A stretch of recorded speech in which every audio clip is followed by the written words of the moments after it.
We're going live.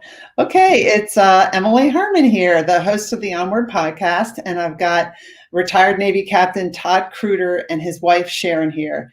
And I'm so thankful that Todd and Sharon approached me about wanting to do this podcast episode because I think so many people need to hear it, especially during this time of COVID, and to just realize that they're not alone and to know that other people have been through or going through what you're going through, and there's support out there. So thank you both for being here tonight. Well, thank you, Emily, again. For being a second timer, I appreciate the offer and being part of your onward movement and everything that you're doing, and all those that are following you as well. It's really encouraging. So you're doing a great thing, and I know I can speak for myself and probably Sharon that we're happy and honored to be here with you. Awesome. Well, for those of you who haven't been able to listen to Captain Kruder's first podcast interview with me, you can go to my website, emilyharmon.com/onward podcast or podcasts, and you can just search on his name, Todd Kruder, or you can find the title, which is A Journey into and Out of the Fog of Depression. And tonight we're here to hear more. We'll hear Todd's story too, but more of Sharon's story. So in my first interview with Todd that I'm mentioning here, I talked about how I met him. We were both working at the Naval Air Systems Command, and Captain Kruder was the executive EA, right? Executive. That's right. Yep. For the 3-star admiral there, Admiral Archizell, Vice Admiral Archizell. And that's how I met him, because I used to be the head of the small business office. I'd have to go up into that office on the 5th floor and, meet with all those big wigs from time to time.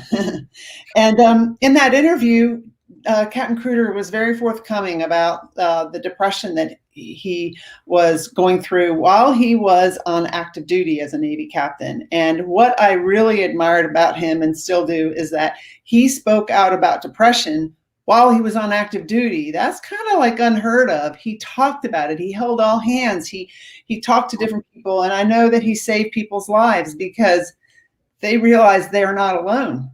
Yeah.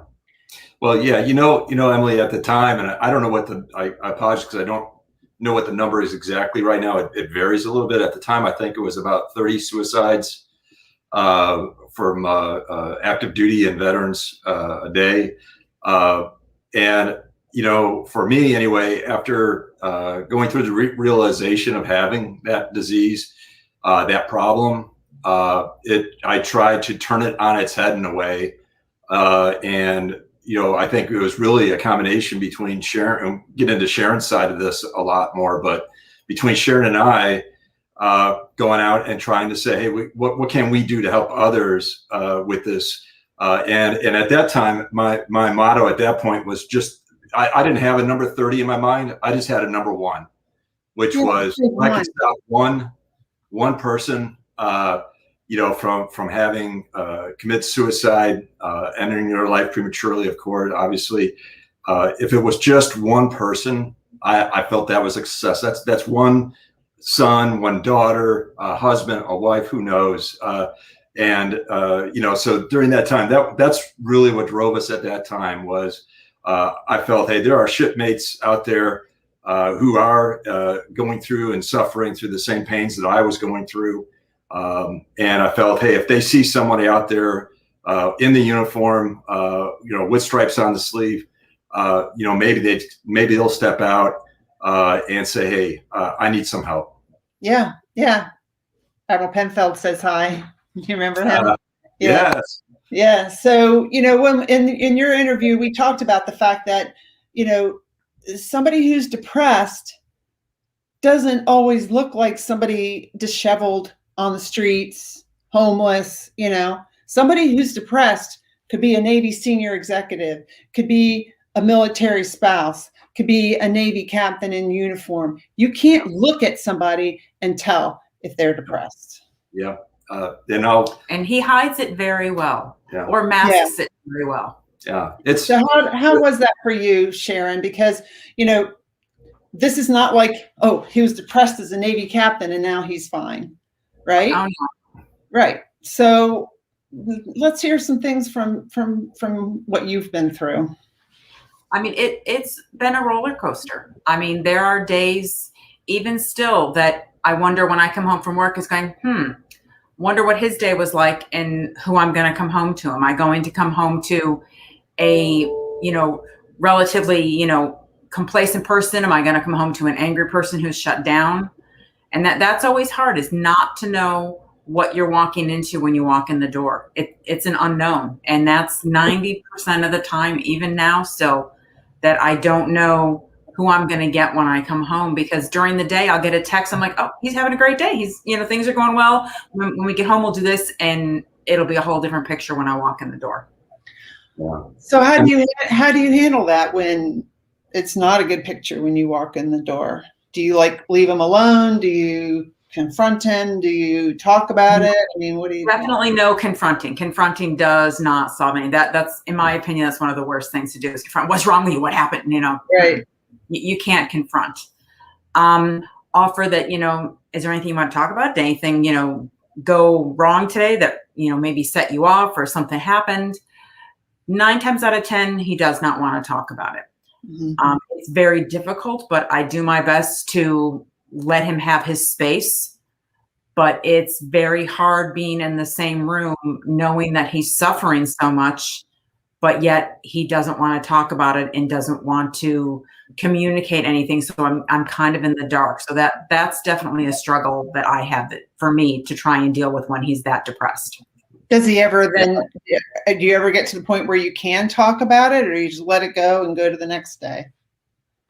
Usually it's let it go and go to the next day.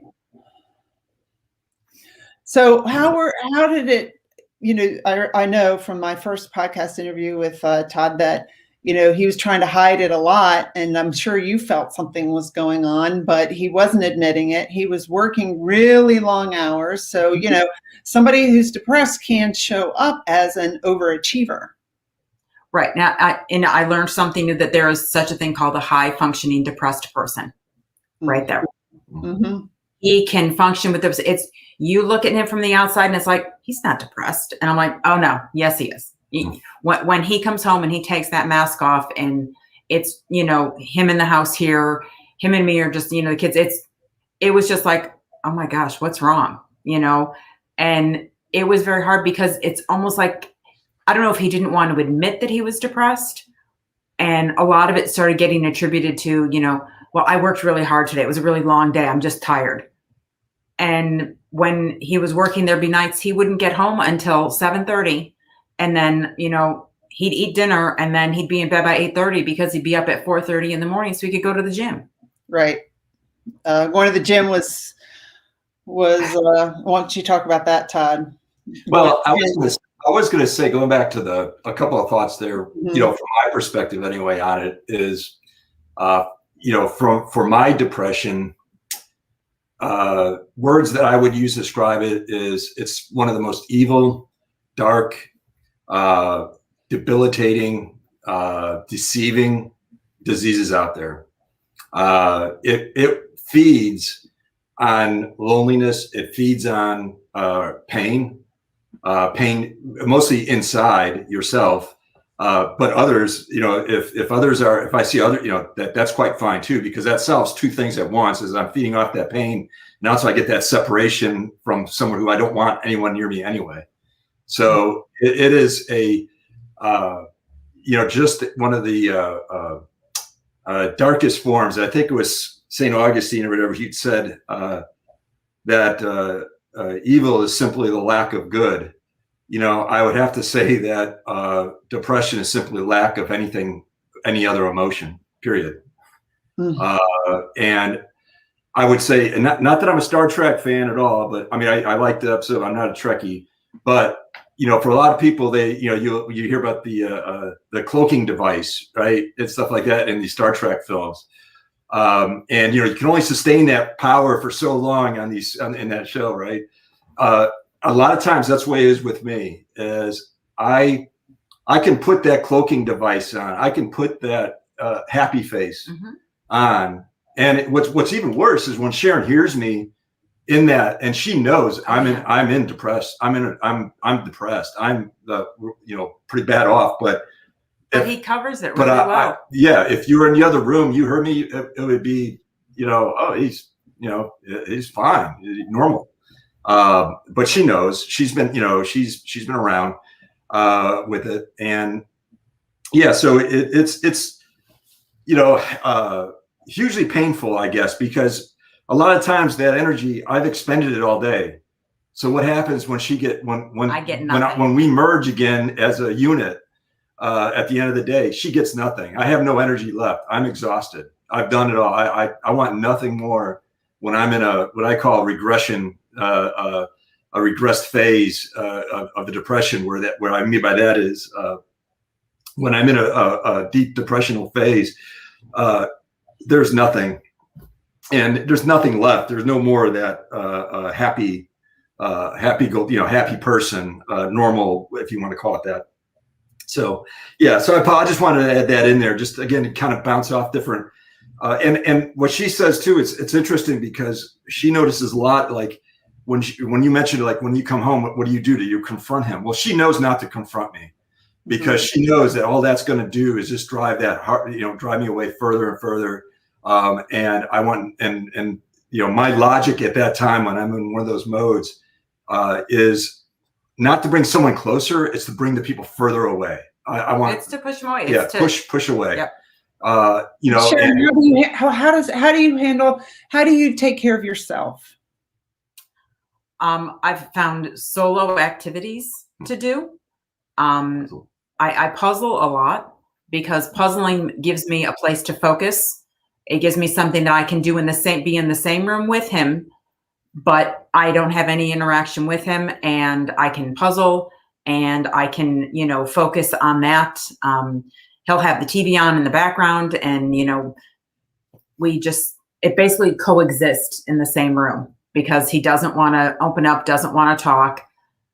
And I'm there if he changed his mind and would want to talk, which I'll be honest with you, very rarely happens. He doesn't want to talk about it, doesn't want to bring it up.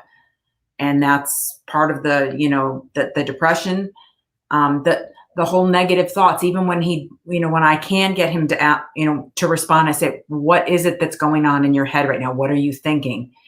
9 times out of 10, it's negative.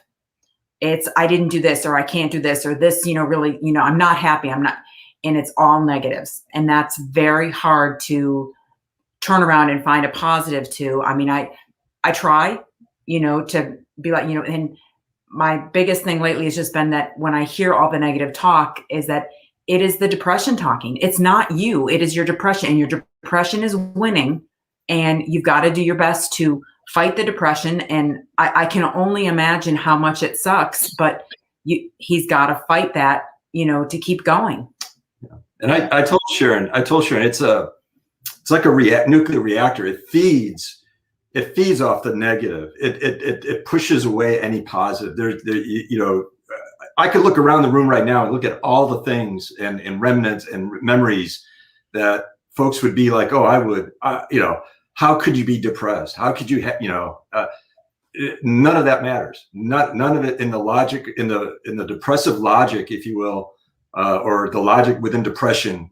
None of that matters. None of the, she can't understand. It's like, I just don't understand. Why don't you just do this? And it would be like, I don't know. Why don't you just go run a marathon?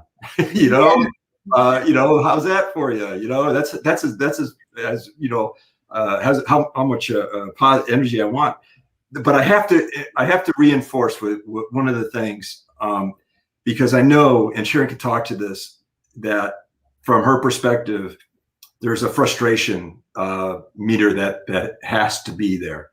There has to be a frustration there. It's no one wants someone that we love to be in pain, right? No one wants that. And here she is, she's living that day to day and sees that. And she feels there's a helplessness, I think, about it from her. And she asks, what can I do?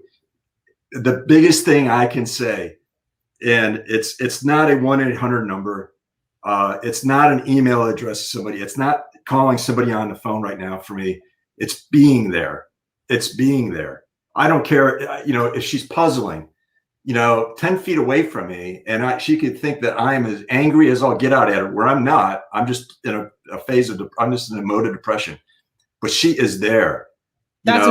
You don't want her to go to the bedroom or go salt somewhere. Honestly, even that, for me, even if she was up in the bedroom, even if she wasn't there, that I know she is there. She is in the house. If she's there. I prefer it. Of course, Emily, it would be like, hey, that's the preferred. But even if she had to go upstairs or whatever in the house, all I can say is that, in my state anyway, with my depression, a person like that, you can get very frustrated. I can feel very fast, I think, and I don't want to speak for her on this, but we've talked about it. And I think that it goes with anything, addiction, depression, any mental illnesses. If you struggle to figure out what it is you could do for that person, sometimes it's as much as just physically being there or just being there. She'll put her hand on me or something like that. That physical touch. Well, she knows that I will pull back. Yeah. But it's there. It's there. And it's not anything philosophical. It's nothing that you can read out of a book to tell me or anything to make me feel better. It's just being there. What about this question? Is there something that triggers the depression that would trigger it that you can avoid? Not really. I mean, I know there are episodes. The thing that I would say about it, and I talk a lot in an analogy about this stuff because I think sometimes it's easier for folks to relate to it. But, think of a tsunami, if you will, in your mind. Feel that tsunami coming in. You can kind of get a sense that, oh, something's not going to go right now. This isn't good. But there is no time. There's little time to react. I mean, there is from the time that I will get triggered, if you will, to the point that I'm in a deep depressive state, could be a matter of minutes. And once it's there, like I said, it's like a reactor because it just feeds off of that negative. So it's just a continuous churning that goes on. So sometimes it's I could get a sense that, hey, this isn't going so well for me right now. And I can take some measures, there techniques. And for me, writing was my go-to, treatment, if you will. I do a lot of writing therapy, and that helped me out tremendously, so that was where I went to normally. That was where I had gone. That's Sharon. Did you guys go to counseling? I mean, how did you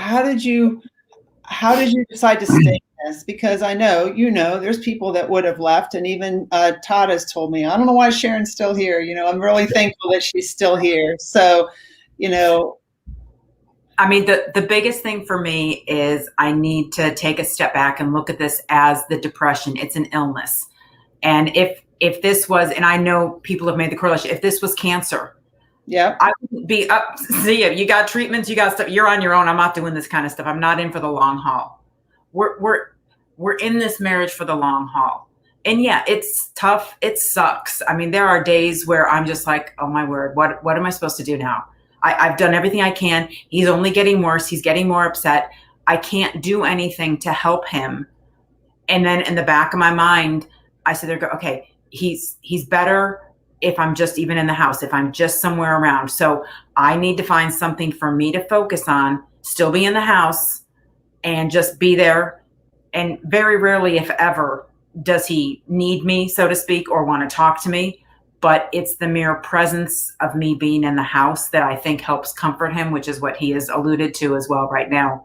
So I will call my sisters, one of my sisters, and talk to them and be like, I'm at my wit's end. I have a friend from work who I've texted back and forth with, and, I'm like, I'm pulling my hair out. I mean, I have no idea what triggered this one or why, he's so depressed right now. Everything was going fine. And like he said, it can happen in the blink of an eye. And it's not a matter of one particular thing. I mean, he knows there's certain things that do, trigger it for sure, that he needs to, be cognizant of. But sometimes you're just in the midst of it and you just have to push. Yeah, a note. Someone left a note. Someone left. I was working. Someone left a note on my car. I have a handicap spot because I have a service dog, and it works out typically nicer. It's easier. It's convenient, I guess, if you will, more convenient for her, the service dog that is, to get in and out of the car, and it's a raised up car. So anyway, so I parked, and the wheels were slightly over on a solid line, which was a walkway, for people, which was like 4 feet wide, and my wheels were tight. All right, so I'll go into work. I come out, and someone left a note on the car saying, "Please don't park on the solid line." And I tell you, I took that note. I must have looked like a madman, because all I wanted to do was take that note and do something with it to the person who wrote it. Yeah. And I went around that parking lot looking. I must look like a madman, because I wanted to find the person who did it. I went back into the building, went back upstairs, and said, "Who wrote this? I need to find the person who wrote this," because it meant so much to them that my tires were on a solid line. And to me, that just threw me. And she, me, you might remember that. Yeah, I do. Yeah. And that puts you into I won't say a death spiral. That's a bad analogy to use here, but it puts you into a spiral. Tailspin. And a tailspin. So yeah, no, it could be a note. It could be someone who confronts me, if you will. One time in a cubicle, I had a person come up and put their hands on both sides of the cubicle to confront me. And I was like, "Dude, do not get your hands down."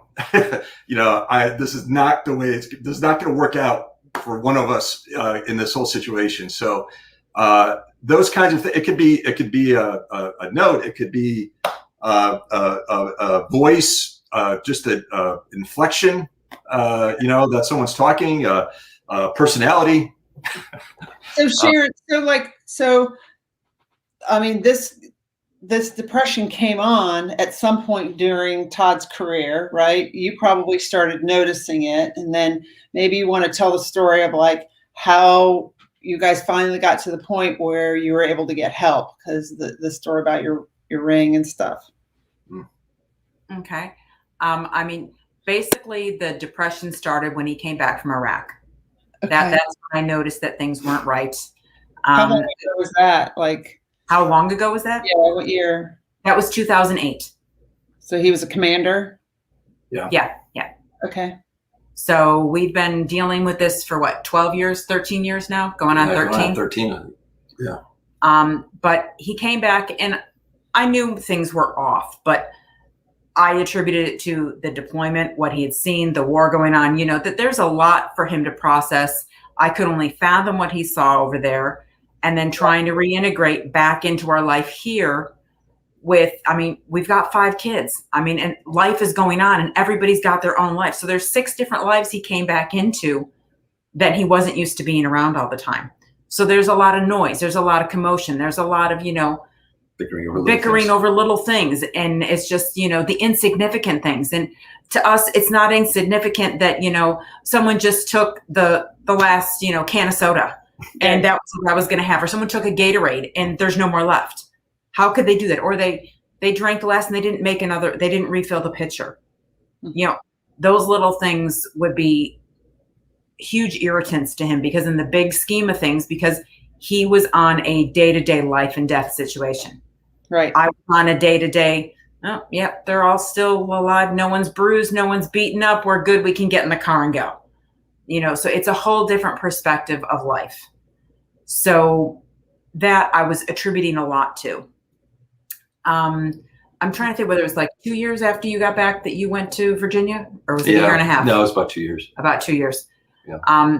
When he went to Virginia, took another, tour duty in Virginia, I stayed here with the kids, and I knew something was wrong at that point. Even before he had left, that, he needed to get help. He needed to talk to somebody, and he denied it and said he's fine.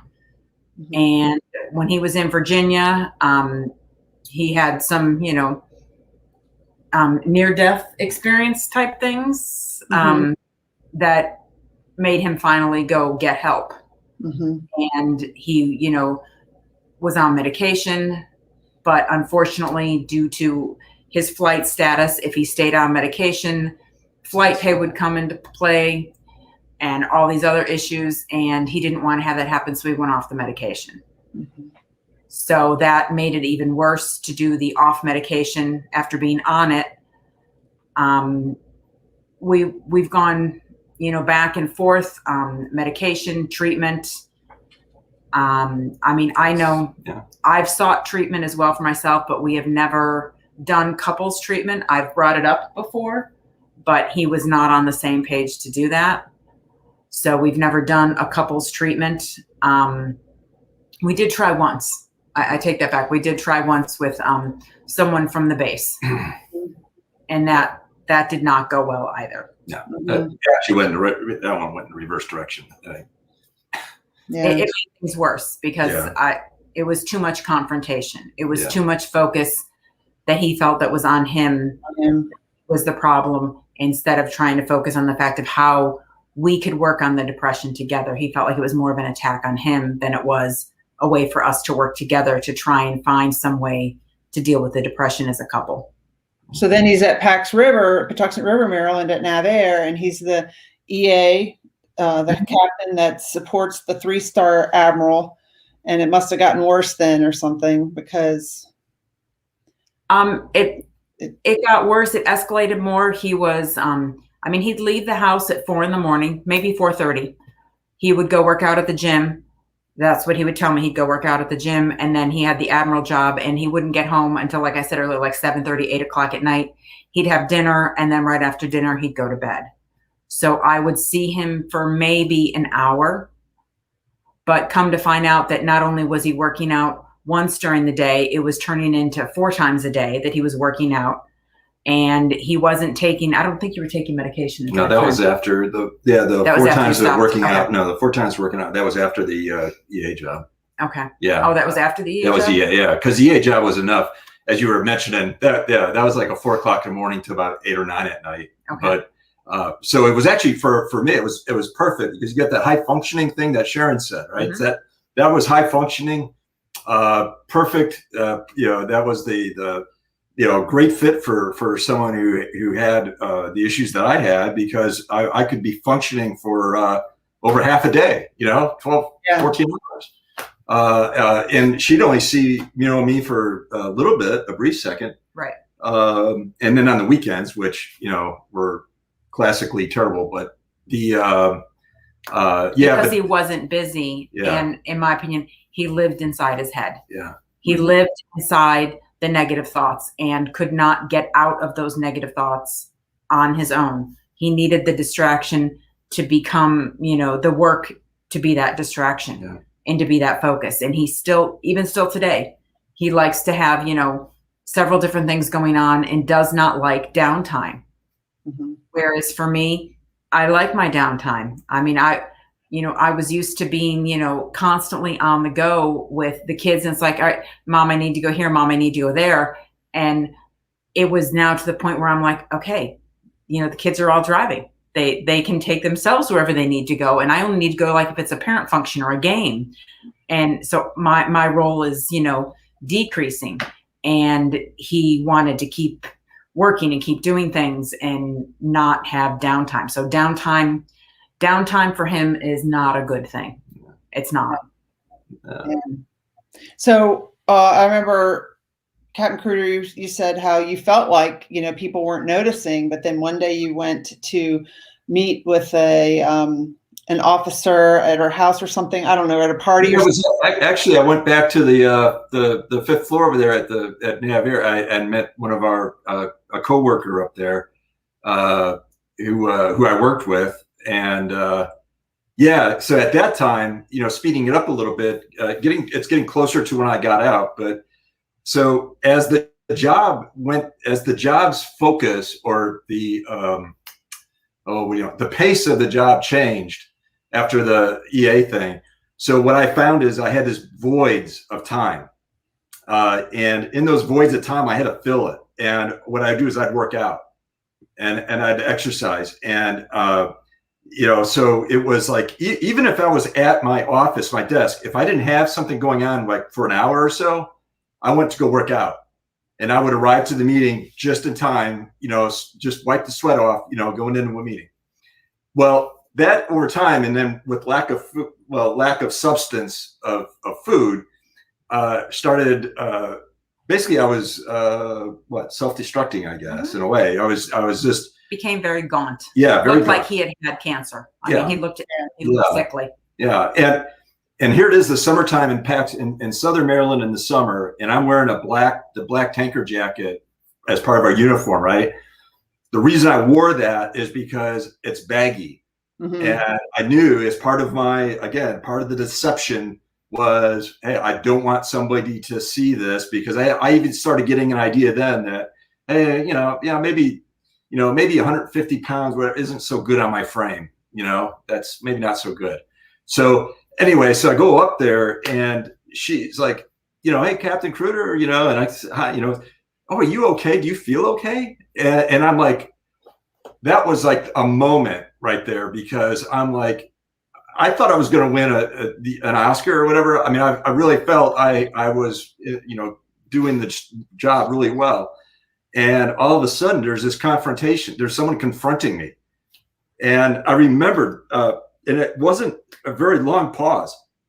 It was almost as if I had already rehearsed this moment, because I went and said, yeah, no, I'm not. I've had some intestinal issues that have been affecting me, and it's hard to, food isn't really what I want right now, but I'm okay. The perfect 4-letter word for anyone who suffers from mental health, fine, F-I-N-E. Fine. Yeah, fine. The I'm fine in any kind of conversation is the perfect, put your hand out, I'm fine. That means stop the conversation. Don't talk to me anymore. And I've recognized your question. I've responded. Now let's move on. And I basically remember telling her, hey, I'm fine. And so that was, but even then that didn't, that was an aha moment, but that was an aha moment for me of like, hey, I got to do better at this acting thing. So what was the aha moment? Changing my lifestyle. You had an aha moment though. You had another one, right? Gosh, when was the other? Well, what I remember the story when you guys got into an argument and Sharon took her ring off. Oh gosh. Take the ring off. No, I took mine. Yeah, it was reverse. You took yours off. Yeah, he took his off and said he was done and threw his ring at me. Yeah. Well, at the wall, I think. Yeah. No. Oh, was that you? It was at me. All right. Thanks. Yeah. I'm sorry, but no, I like to try to remember it a different way. Yeah. No, that's what it was. So yeah, no, that was a bad memory to. Was that an aha moment though? I think that I remember in my interview with you that was. Yeah. There was actually that moment had a couple of things not going so well for it. One was that, and then one of our twin boys was home from high school. Was he high school then? Or college? Gosh, I don't remember. I'm not sure what. I would think high school, but I could be wrong. So it had taken a hold of me so much that it was almost like, okay, I've self-destructed myself enough. I got to destruct everything and everyone around me. And I think what really hit me hard was not only that was what Sharon just described was enough, right? I mean, that's enough right there. But to see our son in his room, and I remember him looking down the hall at me, and I think that's a moment that that gets ingrained, and you can't, that's a moment that is taken. I'd say taken away. I've had a lot of those moments taken away by depression. I had a lot of holidays taken away from me. So that was just another one. But yeah, that was a good one there too. Let me ask Sharon a question, then we'll get to Admiral Penfield's question about how you look good. And you're smiling and everything, what's working.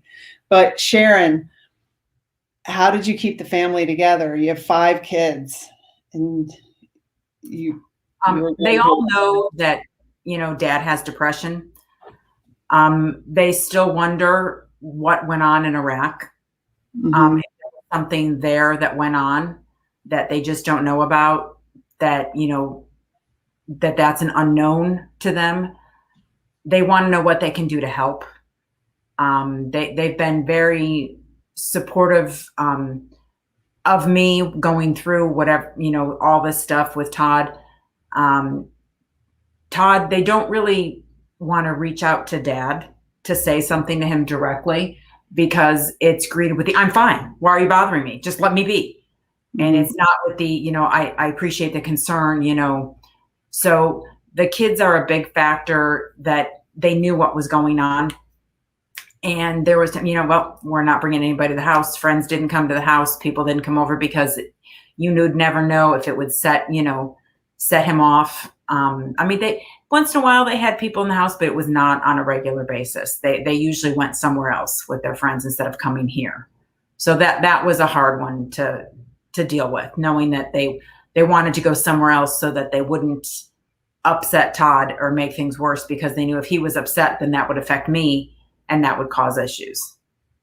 Let me ask a question too. Like, if Todd didn't admit that he had depression, kept being in denial, how do you think things would have ended up? I mean, and I guess I ask that from a personal reason, because like when I hear how you guys talking, I think that this is exactly how my first marriage was. And my kid's dad died last December. He worked at Navair, and but he never. It was always my fault, always. And so I didn't stay. I'm not a Sharon. I didn't stay. I ended up leaving. It was impacting my kids. They were like 7 and 4. I had to get out, but he never owned up to it at all. It was always my fault.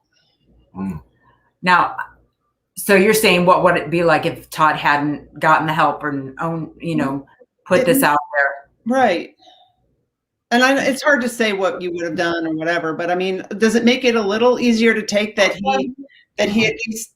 he knows he has depression, you can name it that, whereas, my former husband was like, nothing's wrong with me, it's all you. And there's even been times, I'll be honest with you, when he's, said before, I'm fine. I don't know what it is that's wrong with you, but it must be something, early on. Early on, yes. It was the pushback. Yeah. It was the blame game. It was typical. Yeah, it was classic.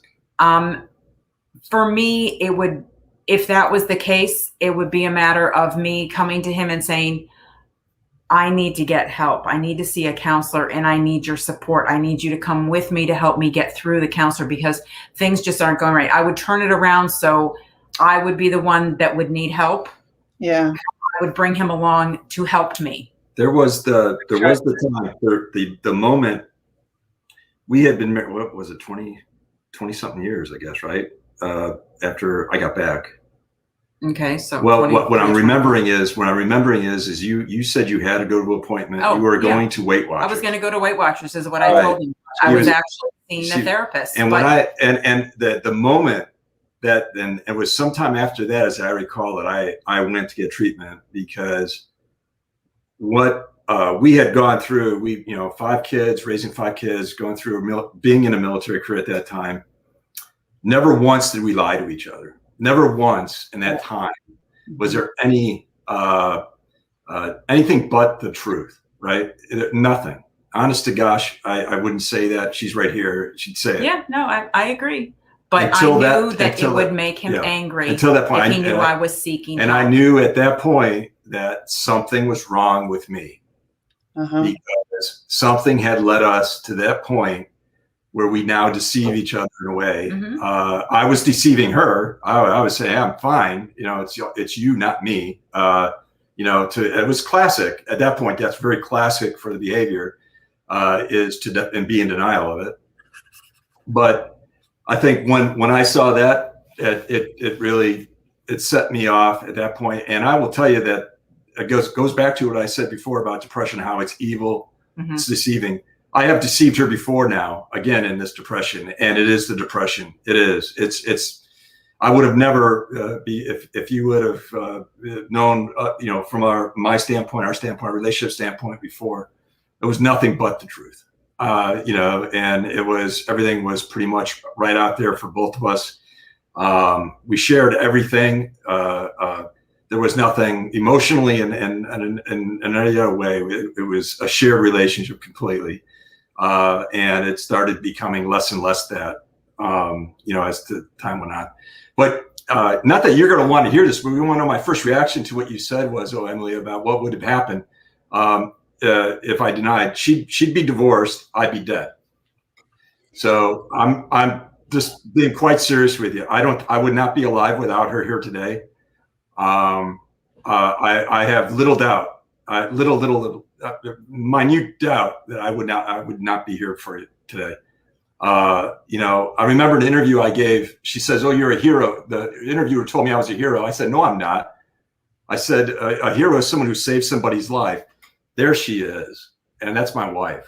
Here's a comment. Laura says, "I love the way they just looked at each other. It was beautiful." She's the hero, and I tell you, for someone to have to live like she has, not knowing when a phone call is going to come in at work. Literally before I had to call her every hour. And one time I remember going outside and I was doing some yard work and I forgot. I freaked out. And she comes racing up the driveway. Yeah. And it's like I said, I can't tell you more. I can't describe it how it's a debilitating of an issue it can be. And I hope one of the things that folks get out of this discussion, and again, thank you for allowing us to share it with you on this forum, is depression is not singular. As much as I would like to think that, it's my issue, it's my problem. It's not. No. It affects everybody. My son included, I told you about, my family, Sharon, it's, the military calls it, you get fragged, right? A fragmentation thing, pieces flying everywhere. That is it in a nutshell. I would, if someone told me that was true, I'd say, they're lying, quite frankly. No, any issue like that, alcoholism, behavioral health issues, if you think that it's only affecting you, you're wrong. Yeah. Yeah, flat out wrong. So Phil asked, what are you doing now that you're smiling, you look good? Great. Yeah. What's working? There's certain things I think that are working and certain things that aren't. I mean, the depression is still alive and well. I mean, it's still there. Yeah. And the negative thoughts are still there and the downtime is still there. And, I see him struggle with it still. It's not done and over with. And it's not for us, it's not a matter of, it's to the wayside. It's, things are going well. I mean, it's been there. It's a recovery. It's an ongoing process. It's like addiction. It's really, it has a lot of characteristics very similar to that. And like I said, when I work with folks in addiction counseling, the term I like to use most often was how long are you in recovery for? Because there's going to be a relapse, right? But it's recovery time. So, and the thing is, you can't. This can be the face of depression right here. This is you're looking at it. You and me. You're looking at it.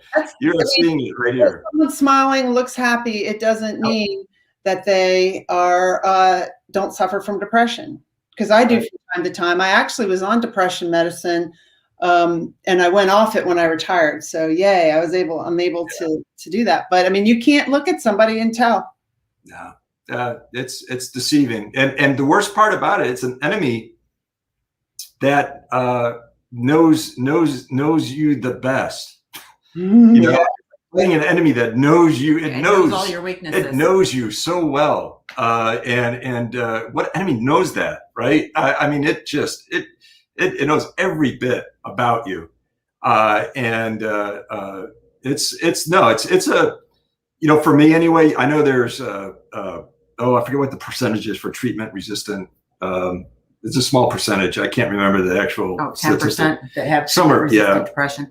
I've been told it was, what I have, or what it is, they've classified as treatment resistant, which is okay. I after 12 years and all the different treatments, I guess I have to admit that there's some truth probably to that statement. There's a lot of acceptance that has to go on. So it's no, I'm glad. Glad the appearance is there. I'm glad for that. This is therapeutic. So again, for me and you will notice too, is for me, my therapy is help others. I'll do whatever. If someone else needs help, I'm there. Yeah. But he can't help himself. But if you tell me to go and do some, I don't know, whatever, therapy, meditation. Yeah. I don't know nothing about it. No, nothing. I don't. But if I can help, then I'm there. I want to do that.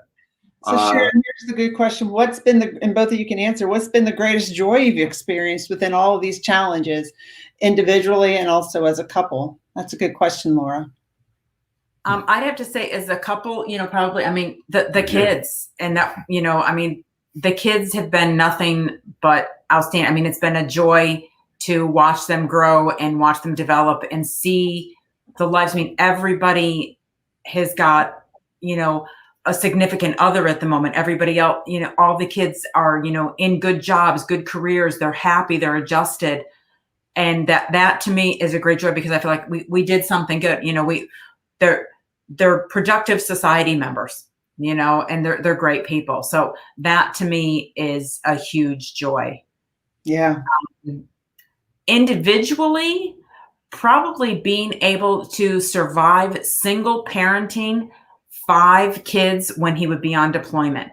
And, I know that there's days, and my kids will even joke that there was, days of the week were assigned seatings. And you knew if I called out a day of the week, you knew exactly where your seat was in the car. And it was, very much that they knew what to expect, and I knew what to expect. And it was good. Routine. A lot of routine. Yeah, a lot of routine, but it was definitely something, that look at what I did. I was able to do this. I was able to survive with 5 kids, single parenting, and no one was hurt. No one was injured. And I, knock on wood, I don't know how I ever managed it, but not a single child ever broke a bone. We had sprains, we had fractures and teeth issues. Yeah. Broken teeth, but no bones. How do you make it through, seriously, with 5 kids, 4 boys, and no broken bones? I did something good, Yeah,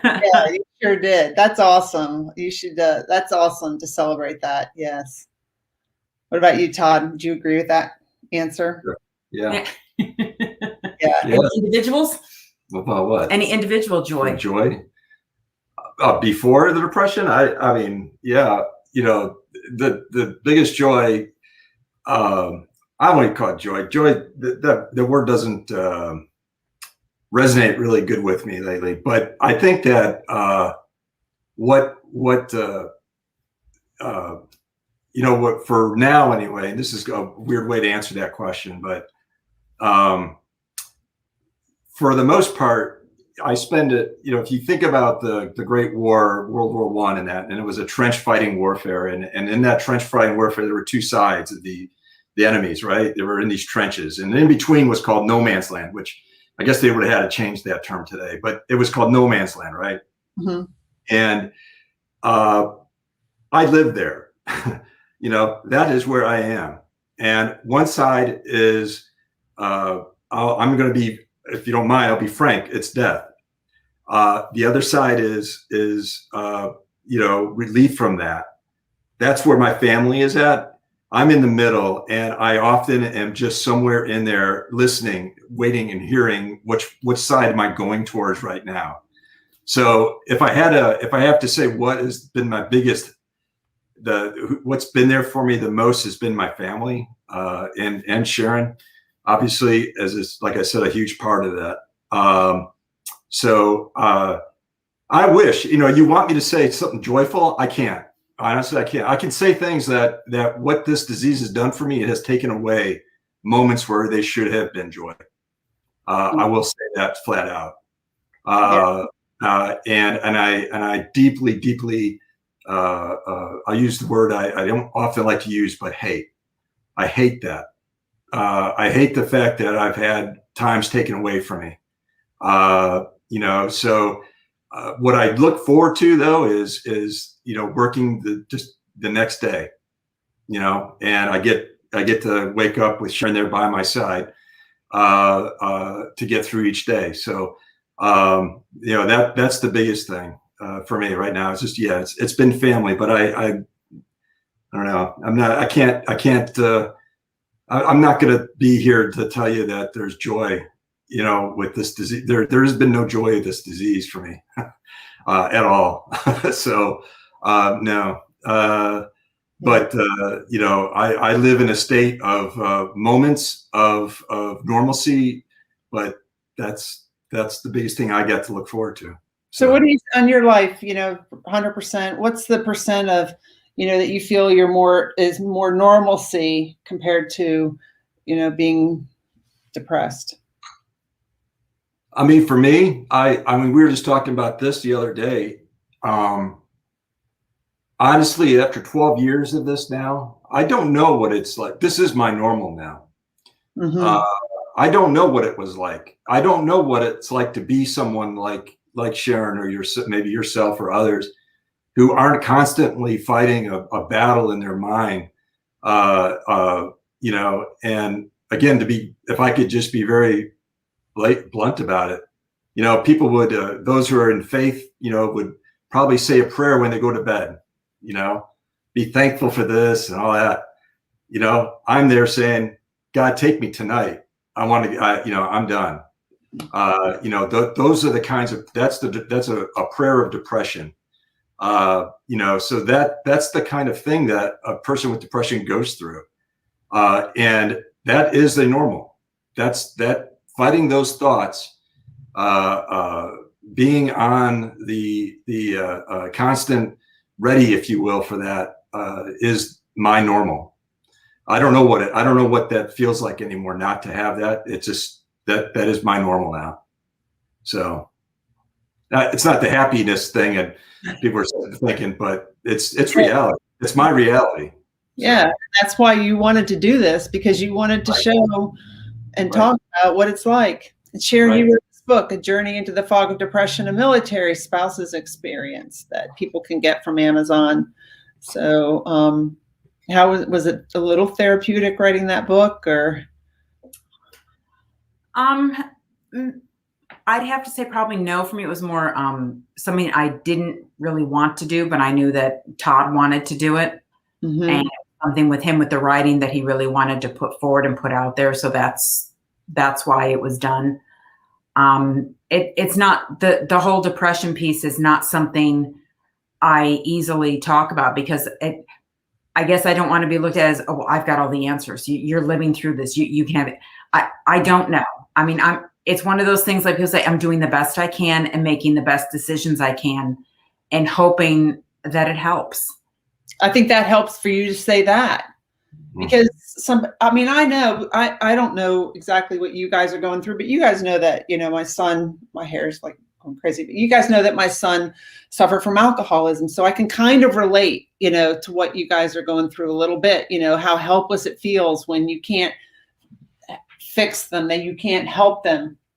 And so, and sharing with other parents and helping them see that it's not their fault, and there's not, don't put that all on you, that you can fix them. Those are the kinds of things that I think it helps for people to hear from you, Sharon. So I'm very thankful that you're here sharing that, because I know how hard it is to feel helpless. Yeah. Yeah, it is. It's tough, but part of it as well that I look at is that, yes, it's tough for me, but it's got to be tougher for him, because I don't live inside his head. Yeah. I don't have that second voice talking to me, telling me all those negative things he does. And if he's not focused on something else, that voice rings loud and clear for him. and it's not a happy voice. And that's a struggle that he has to deal with all the time. And a lot of the time there isn't anything I can do to distract him from that. And that's a hard one to watch, and to see him suffer like that and know there's nothing you can do. Yeah. So Todd, you went and got, we can wrap this up. If anyone has any more questions, they can put them in the comments, but you went and got a degree in social work, right? Yeah, I did, because, part of my upbringing, if you will, my naval career was at the very beginning, and was being a naval flight officer. One of the things we went to school for is navigating. And because of that instinct, I guess, that is ingrained in you, and even in just as a naval, in naval aviation alone, as a pilot or FO, you are constantly filing a flight plan. You have to understand where you are, where you're going, when you're going to get there, and the points in between. And I have to say that in my therapy that I had gone through, none of that was clear to me. Mm-hmm. None of it was put out before me, and I needed to understand, where is this therapy going? What am I trying to accomplish? When am I going to get there? What's my ETA? For that point. And again, it goes back to just the flavor, if you will, of depression I had, which was the high performing kind of type of depression. I said to myself, I can go get a degree in this. I can go I can go study this. I can get busier. And be busy at the same time. Yeah. Yeah. Absolutely. Yeah. I'm not doing anything between 5 in the evening and 9 o'clock at night. I can go study.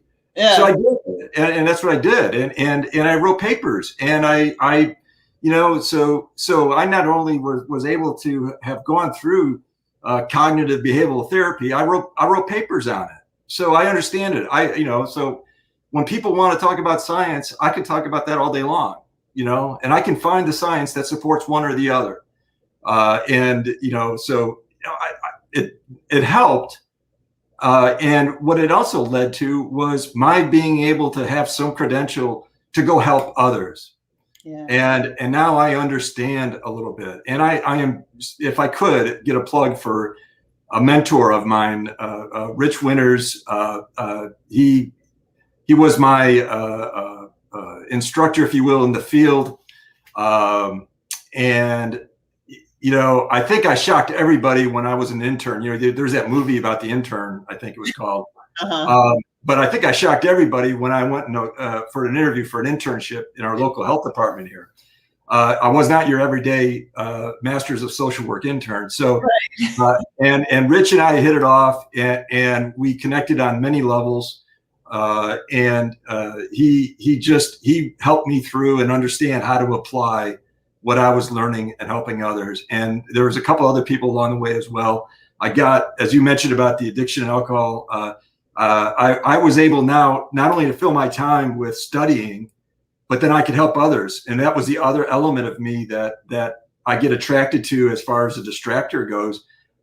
So when you're sitting around in a group in an intensive outpatient program kind of environment where you're surrounded by a host of people, it could be 5, 9, 10 folks who have addictions issues, to be able to help them and to see them go through a program successfully. Not everybody does. Not everybody gets through it successfully. Just like not everybody's going to get, we're going to get rid of suicides, but some get through it. And when you see that, and that you took part in that, that is a therapy for me. That is it. And like I say, so Rich has been an awesome person with me. He's actually reached out and asked me to be part of his practice. I did get a license in Maryland for initial license, master social work. He's graciously said, "Hey, be part of my practice," and so I am. the screen too, Southern Maryland Associates, right? And that's where So you I can am. And yeah, so he's one of those out there who sees through the issues. It's like a lot of people will talk about it and understand depression, but boy, I tell you, when it really push comes to shove, and you're asking for opportunity, some of those people aren't there anymore.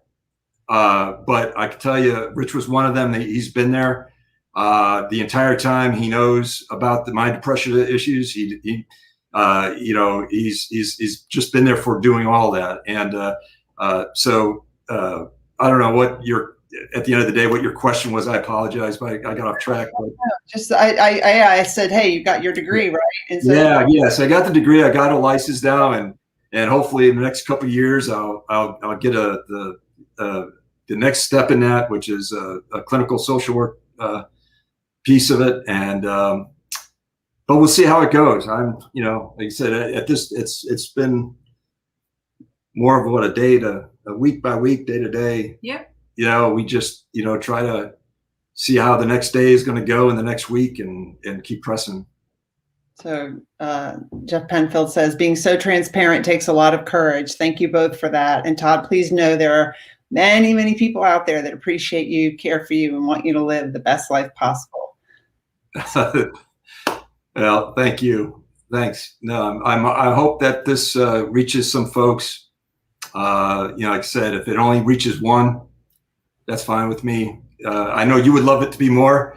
Yeah. But if one person hears us, and a couple, whoever, maybe a wife, a spouse of some sort, and says, "Hey, I think you should listen to this. Maybe you can get help. To get the help, get some help, and that's the best thing I could say at this point. Get some help, because what my experiences, your experiences will vary. That's all I can kind of say. Just like they say, my depression, my experiences, they matter to me in a different way. And what didn't work for me may work for someone else. Yeah. So I would never talk down to any therapy that's out there. But if it's a therapy of any kind, as long as it doesn't hurt yourself or others in the process, it may be something worth trying. But so thanks for those comments. But hopefully someone will. Did you ever turn to alcohol? Not necessarily. No, not to a point of. I didn't understand that answer. Yeah. That didn't make. I mean, yeah. I can be honest with you that he hardly drinks. No. I mean, he's not a drinker. Can I express one other thing about depression? Mm-hmm. Yeah. I have a theory. Part of the theory about depression is that it knows you really well, but one of the things that it cannot penetrate is a personality issue. One of my personality issues is I'm a very cheap person. Cheap. So cheap. Yeah. Okay. I don't like spending money. So alcohol is expensive, and I'm going to be straight. It's straight with you that, one of that's the one thing that in this depression that I've had, the one thing that it has not affected is that one piece of my personality, which is I don't go and spend money. So, unfortunately, fortunately, anyway, fortunately, no, alcohol has not been I've not reverted to alcohol. So, but yeah, no, it's a great question, because I think what you'd find is that answer I just gave is probably a more in the not the ordinary response. Yeah, it's not typical. Yeah, I think you would probably find that there's more so than not, and at least I did in my own experiences with alcoholism. You also have that comorbid with depression and anxiety, right? Right. So a lot of times, so the combination of those things, very typical. But yeah, I could say at this point, no, that hasn't. It's a great question. Well, the price is going up, so you probably will never be. No, yeah. See, that's not going to happen. Yeah. All right, Sharon, any last words of advice that you want to leave with the listeners and the watchers? You need to, and it's one of those things you need to take care of yourself. I memean, if I'm going to be here for him, I need to make sure that I'm at the best I can be. And I'm not saying every time I'm a go-getter, we're a cheerleader, we're rah, rah, rah. I'm not. I mean, there's days where I'm just like, that's it. I'm done. I can't deal with you right now. And I literally will tell him that to his face. I can't cope with this. I can't deal with this. I'm going upstairs because I can't get through to him. He doesn't want to talk. So don't sell yourself short. Cut yourself some slack. Give yourself a break. Take care of you. And if you think seeing someone will help you, by all means, go see someone. You know, don't feel like, oh my God, I can't. What will people think? What will people think if you don't take advantage of, you know, things that are out there and available to you? So you have to do what's going to work for you so you can help support your depressed spouse. And that's why I'm glad you guys are here, because it's like, if Todd was sitting there with a huge gash in his head and bleeding, someone would be doing something about it, right? Or if he had cancer, someone would be doing something about it. But because it's like invisible, and he looks fine, then it's like shameful to do something about it. That it doesn't make sense. Yeah. No, you're absolutely right. So thank you guys for being here. And Thanks for having us, Emily. Yeah, no, thank you. And again, the movement that you've started, you know, and the people who follow you for what you're doing is awesome. So it's a positive, you know, it's such a positive thing. So I you know, my kudos to you for having done what you've done. I'm working with a coach like that is pushing me, right? So you brought up the movement, and I'll just say that I tend to like hide. Okay. I hide behind you. I'm putting you out there and we're talking about you and everything, but I don't like to share things that I'm doing or anything about me. And I should a little bit more. So I do have a banner here that talks about like the Onward Movement, which is a Facebook group right now that I started. So the Onward podcast is what we're doing here. We're doing it live. I've just started doing that. I've stopped hiding, right? I've come out and doing it on LinkedIn Live, YouTube, and everything. And the Onward podcast is where we talk about like facing adversity and moving forward. And the Onward Movement is about discovering your authentic self, like who you really are, and releasing any fear of judgment about that, and creating so that you can create the life of your dreams. And so you could take this episode and, you know, Todd and Sharon are showing their authentic selves, and the adversity sometimes that we go through reveals things about us. Like, you know, for example, one of my classmates from the Naval Academy that I interviewed, who's transgender. I mean, she was talking about the adversity of being in the Navy and not being able to be who she felt like she really was when she was a male, right? And then when she was my classmate, she was a male. And then she, you know, so that is facing adversity, but it's also like revealing your authentic self. And so that's the Onward Movement's about. It's about seeing people, creating space for people, helping people tell their stories so that others can realize that they're not alone. And I did start a group coaching program around that too. So if people want to reach out to me, I'm starting a new group on the 1st of March. If you want to know a little bit more about what that group coaching program is. And my coach would be proud of me for saying that, because I kind of hide and don't say it. So I'm going to tell her I went live and I talked about my coaching program. Yes. So, yes. All right. Fantastic. Thank you.